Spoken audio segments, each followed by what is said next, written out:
Bonjour à tous. Ferrin, une femme de 82 ans, violée et tuée. Explication dans cette vidéo. Ça ne rate pas, à chaque fois que Monsieur Puérard promène son chien devant la maison de Lisiane Perru. Il peut être sûr que la vieille dame va l'interpeller. Bonjour Monsieur Puérard, vous allez bien? Quelle chaleur, n'est-ce pas?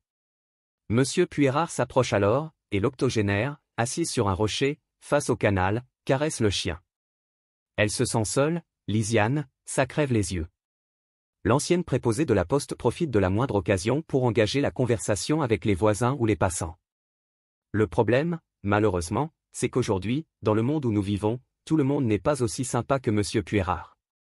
La solitude, Lisiane a dû s'y faire depuis le décès de son mari. Il était éclusier ici, à Ferrin, une petite commune des Hauts-de-France, près de Douai, dans le département du Nord. Quand un cancer l'a emporté, Lisiane a quitté la maison de l'Écluse pour s'installer un peu plus loin. Au 419 de la rue du Marais, dans un petit logement de plain-pied tout en longueur donnant sur le canal de la Sensée. Face à cette paisible coulée d'eau verte baignée de verdure, les aiguilles du temps ont continué à tourner. À 82 ans, Lisiane est désormais une vieille dame aux cheveux coupés courts, au regard toujours alerte derrière ses lunettes. Elle reste autonome, libre de vivre comme elle l'entend, même si ses jambes ne sont plus ce qu'elles étaient. Une infirmière passe régulièrement prendre de ses nouvelles. Comme beaucoup de personnes âgées, Lisiane reste curieuse de ce qui se passe dans le monde. Grâce à la télévision, qu'elle regarde beaucoup, elle se tient au courant de tout. Même si elle a parfois tendance à se perdre entre ses télécommandes, un excellent prétexte, d'ailleurs, pour appeler son voisin à l'aide. Lisiane entretient aussi son jardin. Elle ne peut plus pousser la tondeuse à la force des bras comme elle le faisait avant. Mais elle arrache consciencieusement les mauvaises herbes et bichonne ses fleurs. C'est encore l'occasion de faire un brin de causette avec son voisin de gauche, et d'offrir à son labrador les restes du déjeuner. Croûtes de fromage, gras de jambon et autres modestes régals que le cabot accepte toujours de grand cœur. Le jour des courses, branle-bas de combat. Lisiane Perru sort la Mercedes du garage, ouvre le portail en fer rouge, s'installe au volant et conduit doucement jusqu'au centre commercial.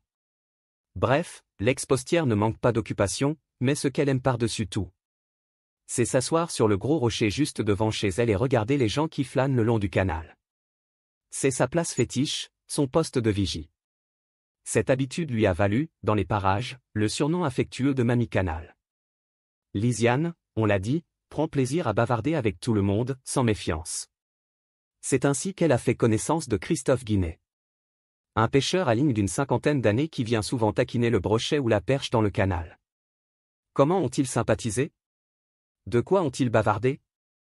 Guinet a-t-il exhibé sa dernière prise? Lui a-t-elle parlé de son défunt mari, l'éclusier? On l'ignore. Mais ce qui est sûr, c'est que ce jour-là, Lisiane a fait la rencontre de trop. Christophe Guinet est le dernier-né d'une famille de 7 gamins.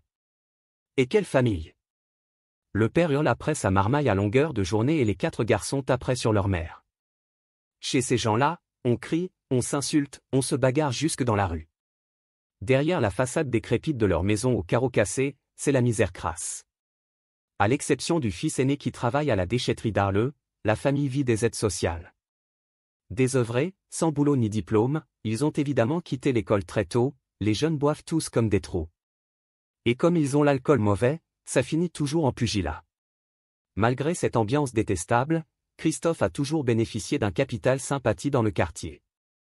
Peut-être parce qu'il est le petit dernier. Comme pas mal de gamins, il a fait des bêtises. Il s'amusait à sonner aux portes, à lancer des cailloux dans la fenêtre des voisins. On ne lui en a pas tenu rigueur. Son air espiègle et ses cheveux blonds lui ont valu l'aimable et sympathique surnom de Tintin. Il lui est resté à l'âge adulte. Contrairement à ses frères, qui ont la chasse dans le sang, Christophe pratique la pêche en eau douce. Un loisir plus paisible qui lui correspond sans doute davantage.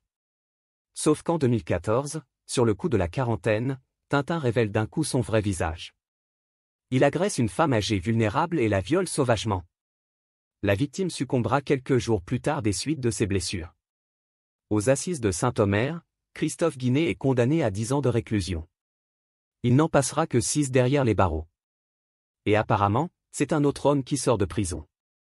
Il a rasé ses cheveux blonds, il porte une petite barbichette et ne touche plus à l'alcool. Du moins en théorie. Car quelques semaines plus tard, il remet ça. Ivre, il se dispute avec un ami et lui brise une bouteille sur le crâne. Bilan, 9 points de suture pour sa victime et encore 2 ans de prison pour lui, dont 6 mois de sursis. Quand on le libère à nouveau, en 2023, la plupart des gens, étrangement, ne le voient toujours pas comme un type dangereux.